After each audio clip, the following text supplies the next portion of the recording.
വ്യത്യസ്തമായ കഥകളുള്ള 20 അപരിചിതരായ ആളുകളോടൊപ്പം റോമൻ സാമ്രാജ്യത്തിന്റെ ചരിത്രമുറങ്ങുന്ന സഹാരയുടെ സൗന്ദര്യം ആവോളം ആസ്വദിക്കാൻ പറ്റുന്ന ടുണീഷ്യ എന്ന നോർത്ത് ആഫ്രിക്കയിലെ ഒരു രാജ്യത്തിലേക്ക് ഞാൻ നടത്തിയ ഒരു യാത്രയുടെ കഥയാണിത്.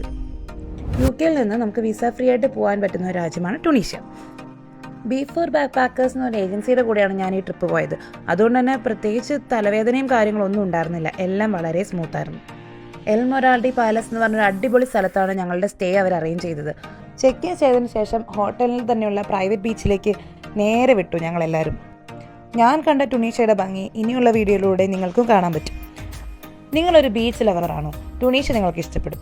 ഇനി എന്നെപ്പോലെ മരുഭൂമിയൊക്കെ ഒരുപാട് ഇഷ്ടപ്പെടുന്ന ഒരാളാണെങ്കിൽ നിങ്ങൾക്ക് ധൈര്യമായിട്ട് ടുണീഷ്യയിലേക്ക് വരാം. ഇനി ഇതൊന്നുമല്ല, ചരിത്രത്തിനോടാണ് നിങ്ങൾക്ക് താല്പര്യമെങ്കിൽ ടുണീഷ്യ ഒരു നല്ല ഓപ്ഷനാണ്. കാരണം റോമൻ സാമ്രാജ്യത്തിൻ്റെ ഒരുപാട് അവശിഷ്ടങ്ങൾ നമുക്ക് ഇവിടെ നിന്ന് കാണാൻ പറ്റും. ബാക്കി ടുണീഷ്യൻ വിശേഷങ്ങളായിട്ട് അടുത്ത വീഡിയോയിൽ കാണാം.